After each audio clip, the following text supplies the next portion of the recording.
a blast from the past, brand new and 5-year-old Tundra Duo. They're both TRD Pros. They're both packing the 5.7 liter V8 motor. However, this one's got a little surprise under its hood. This is the best of what Toyota has to offer in their full-size truck category. It's a 381 horsepower, 401 pound-foot torque, 5.7 V8, mated to a 6-speed automatic transmission. This one has the same motor, but it's packing an extra 120 horsepower and an extra 150 pound-feet of torque for 505 and 550 respectively. Now, Toyota won't sell you a supercharger for this truck anymore, even though you can get it aftermarket. We're going to take both trucks out, take them for a drive, and see how one feels after 5 years and 100,000 miles compared to one brand new. I'm Charlie from Daily Motor. Let's go take a look at these Tundra TRD Pros.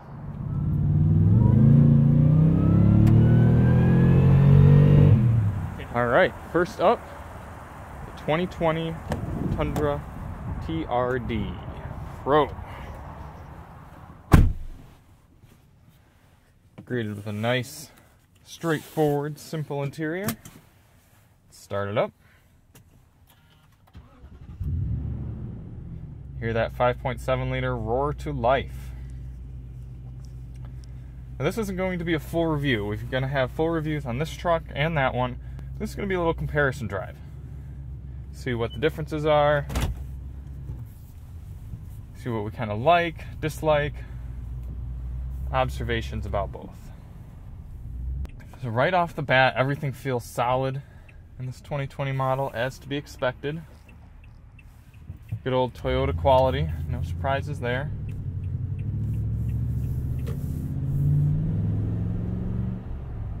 TRD Pro model, you've got Fox shocks on this truck. 12 speaker JBL audio system with a subwoofer and amplifier.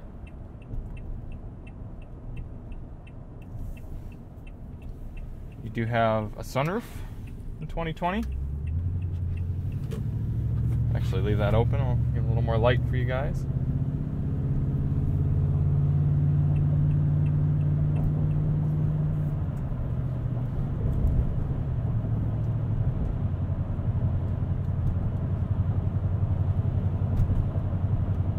It's a little bit of a shudder from the suspension.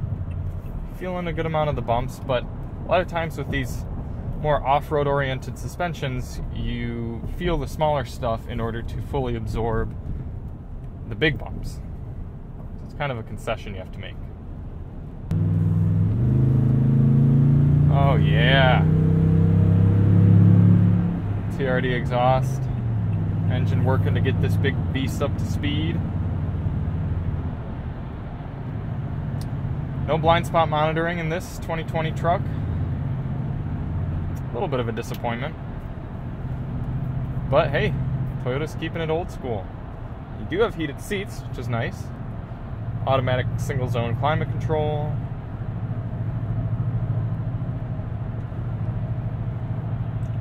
Now, this truck, as spec'd, comes out at just, I think, $20 over $55,000. So it's expensive. You're right up there in there with Ford Raptors, Z71 Silverados, Ram Rebels. So you can get a lot of other trucks for that money, but Toyota's keeping it tried and true with this Tundra. It looks awesome. Got it army green. Got a simple gauge cluster down there. You've got your oil temp, coolant temp, battery voltage, fuel. A little center display that shows you digital speed, when you should take a rest, fuel economy, distance traveled, the usual stuff. Doing a separate sound system review on this car. So check out the link in the description for that if you'd like a little bit more detail on the 12-speaker JBL sound system. But it sounds surprisingly good.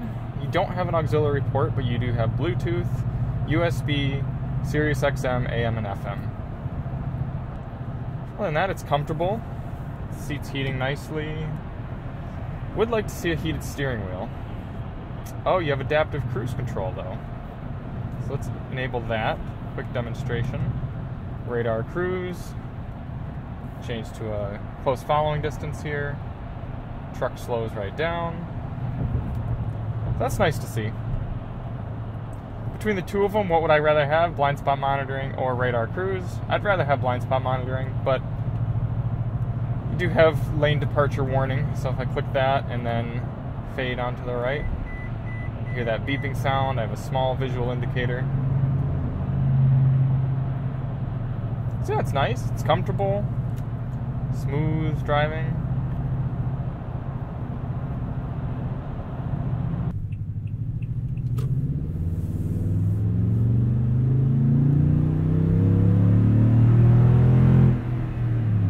Plenty of pull. If you were towing or anything like that, the truck would get right up and go. No drive modes in here at all. Oh wow, look at that, the whole rear glass comes down. That's sweet. I gotta be honest with you guys, I didn't realize it did that. That is a new, at least new to me. I am almost positive the 2015 does not have that.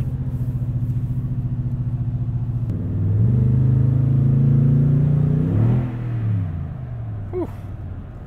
Transmission thought I wanted to keep going.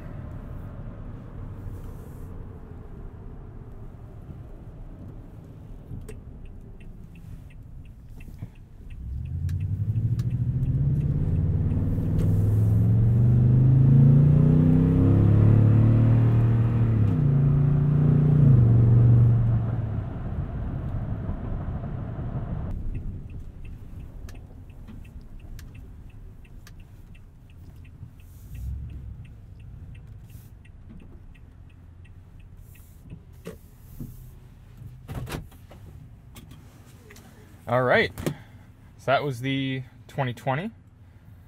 Let's go take a hop in the 2015.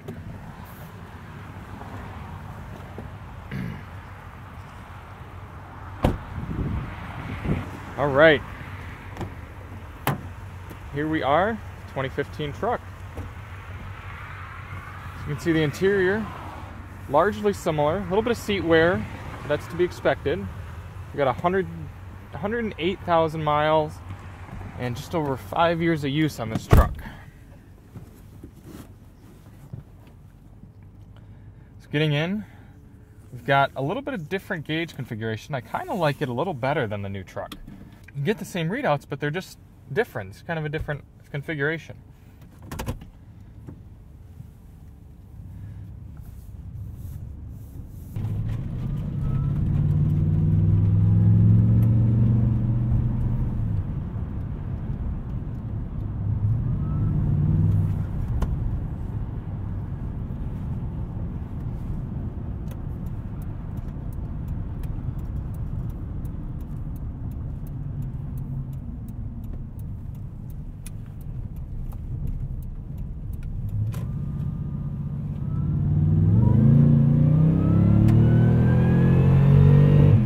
Can you tell?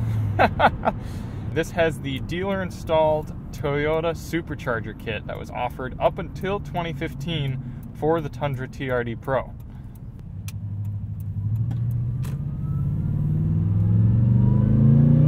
Oh. So not only is it fast, I mean it's crazy fast. We're talking less than 5 seconds 0 to 60 acceleration. But the power just comes on so effortlessly as well that even when you're just accelerating about the same pace as in the 2020 truck, you don't have to push the gas as hard and the engine just comes right up to speed gracefully and effortlessly.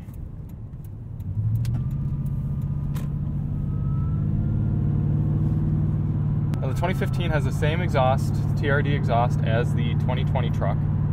This one is missing the Fox shocks. It's also running on KO2 off-road style tires, so a little bit knobbier, but actually not really any louder or less refined than the tires found on the new truck.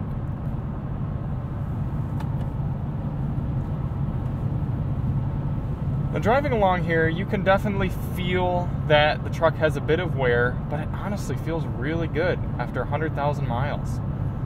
the steering actually feels lighter for some reason. I don't know if it's the tires, if it's something in the way that the steering racks were designed, or something to do with age, but it's very effortless steering. Seats very similar design, comfortable. Now the owner of this truck, Dean, made some enhancements as he's owned it, just to kind of improve the ownership experience. He didn't care for the interior chrome, so he added these awesome accents that just stick right onto the vents, cover up the chrome here, and clip in down here as well with a little bit of installation. He's planning on adding some to cover up this chrome as well, keep it from blinding your eyes, and just kind of give it a little bit cleaner, more aggressive look. I'll put the link in the description to the company that makes those out of Traverse City, Michigan. Now the differences in the cabin are quite subtle. Notice you don't have radar adaptive cruise control here, no lane departure warning, still no blind spot monitoring, obviously. This doesn't have automatic climate control, but it's got these nice, easy to use knobs. Makes everything quick and easy to adjust. Doesn't have the 12-speaker JBL sound system, but it still sounds good. It does have navigation, Sirius XM, Bluetooth, but it also has an auxiliary port down there. While it does have the auxiliary port, it is missing the USB port that the new truck has. The owner's also added some grippy matting right there to keep his things that he puts in there from rattling around. You don't have that awesome rear open window in this truck. You just have the standard manual pull open style, so that's a bit of a bummer. That's something that might justify buying the new truck. But on the topic of buying, that's where the value of these older trucks really starts to come into play. So this truck has been virtually maintenance free. The only problem that the owner's had is some cam tower leakage that's been leaking oil, and it is something he's going to have to pay to get repaired because it can damage some of the other components inside the engine bay. But other than that, the truck's been trouble-free, no issues with the supercharger, so you're getting 120 extra horsepower, 150 extra pound-feet of torque, and in 2016, with 90,000 miles, the owner bought this truck for $29,000. That's almost half of the cost of the 2020 TRD. So it begs the question, is it worth spending all that money on a new truck with less power, but with a few nicer amenities, and less wear and tear? You got the new truck warranty. Let us know in the comments if you would lean toward getting the older truck, or if you would spend the extra money and get the new one. All the materials are wearing really nicely. There's nothing faded, nothing wore out. All the controls still feel great.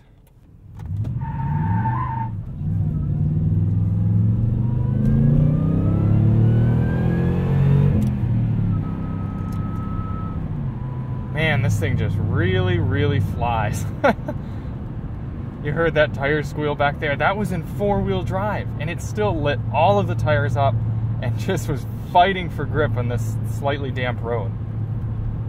It's almost too much power, but if you're doing any sort of towing or you just like to fly around in your truck, it's awesome. It's really worth considering. And you can get the supercharger, the Magnuson supercharger, for the new truck. You just can't get it from Toyota with Toyota warranty the way you could back in 2015 with this truck when it was installed from the dealer. So the decision really comes to you. I mean, do you want something that is going to be new car reliable, have that new car smell, feel, all the newer amenities, or do you want a truck that is cheaper, has more power, a little bit more fun to drive, don't have to worry if you get a few dings in it? Do you prefer this Inferno orange, or do you like that army green? The moral of the story is, though, is you really can't go wrong with either of the trucks. Whether you're buying new or used, Toyota is a great option. You're going to get the reliability, the ruggedness, good amenities, a great interior. Let's take another look around these trucks. You do have a normal key with this truck, whereas in the 2020 you get a push-button start. So, taking a look under the hood of both, the 2020, nice, cleaned up 5.7 liter V8. Very simple, straightforward, easy to access, lots of room in there to work. And then looking over here at the 2015, you immediately see the TRD differences. Valve cover up here, you've got TRD badging, TRD air intake, which you get with the supercharger.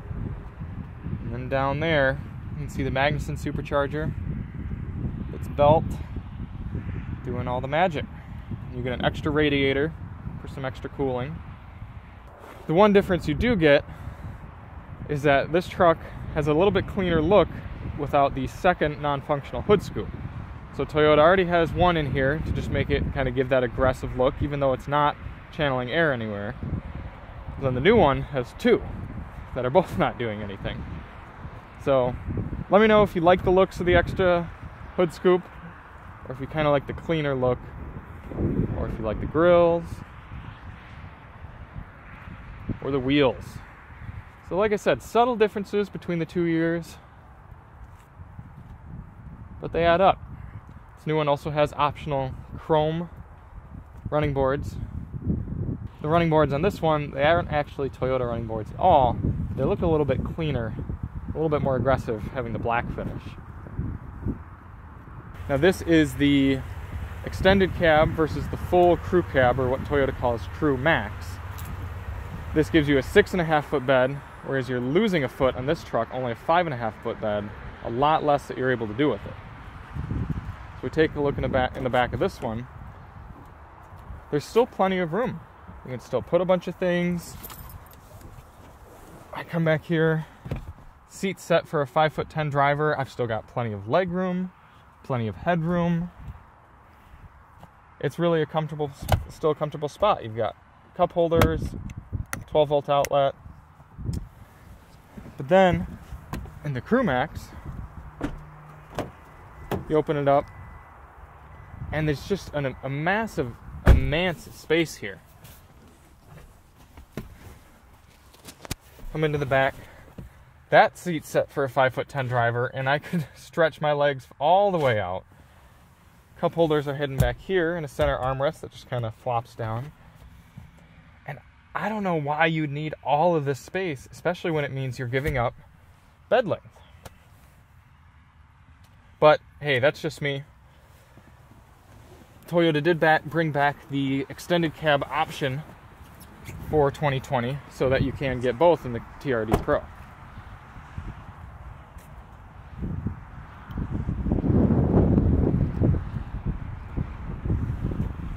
So let's hop in the 2020 here with Dean, and we'll talk about any of his observations of what he kind of likes better, might not like as much, driving around in the 2020.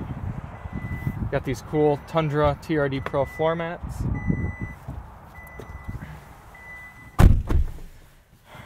Alright, so spending some time in that one, spending some time in this one. What are some of your thoughts? Well, the leather seats are nice. Oh yeah, that's right, because these are full leather. I was wondering why they looked different. And they got a little bit of bolstering, but not so much that they're uncomfortable. Of course, this has a sunroof that you couldn't get in a 15. Yep. Just a nice, small, easy-to-use sunroof. And the rear window goes down all the way. Yeah, isn't that cool? I didn't realize that, but let's show that one more time here while we're stopped. So you got the button right down here. You just go, and it folds down quick and all the way back. Let's hop out. I just wanted to look at this real quick from out here. So it provides a ton of airflow to the cabin, but you could also, if for some reason you needed to stick something through there, you could take these headrests out and then access something right in the back. Or if you were having a tailgate, you could have music playing back there, or food, or have it playing from in here. So that's pretty cool. It creates a lot of airflow if you have the sunroof open and that. Oh yeah, if you have both, you really evacuate the cabin quick. The knobs are rubberized on where you touch, and there's more A little bit more click. Yep. But I wonder that yours might have been like that too 5 years ago. It's possible it's wore out a little bit. They both felt pretty similar on the road, except for obviously that the power is just effortless with the supercharger. It's a huge difference. Yeah, the numbers might not look it, knowing that this has 385 horse or right around there. But this engine has to try a lot harder to move this truck, whereas that you just kind of lean on the throttle and it's right up to speed. Mm-hmm. And the exhaust sounds about the same. Yep. Yep. This is a little bit quieter because of the tires. Okay. Toyota's done a good job at, even though they haven't fully redesigned these trucks, they've added little features here and there to make them feel a little bit more modern and justify buying the new one. The heated seats, USB ports, that fold down window, sunroof. But you're not missing out on a lot by going with the 2015 truck. This has the trailer brake system on it. Oh, yours doesn't have a trailer brake controller? Okay. So that is one thing. If you do a lot of towing, this has electronic trailer brake controls. Other than that, like I said before, Toyota makes great trucks, and they've been making great trucks for a long time, so you really can't go wrong whether you want the new truck owner experience or you want to save a little money and get something older. It's still going to be reliable, tried and true. But if you want to get that extra power, effortless, strong pull of the Supercharged 5.7, you got to go 2015 or older. Or aftermarket. Or aftermarket. Or get it installed aftermarket. All right. Thanks for coming along, checking out these two trucks with us. If you liked the video, please be sure to like and subscribe. Check out our others, and we're doing full reviews of both trucks. And we'll see you on the next video. I'm Charlie from Daily Motor. Drive on.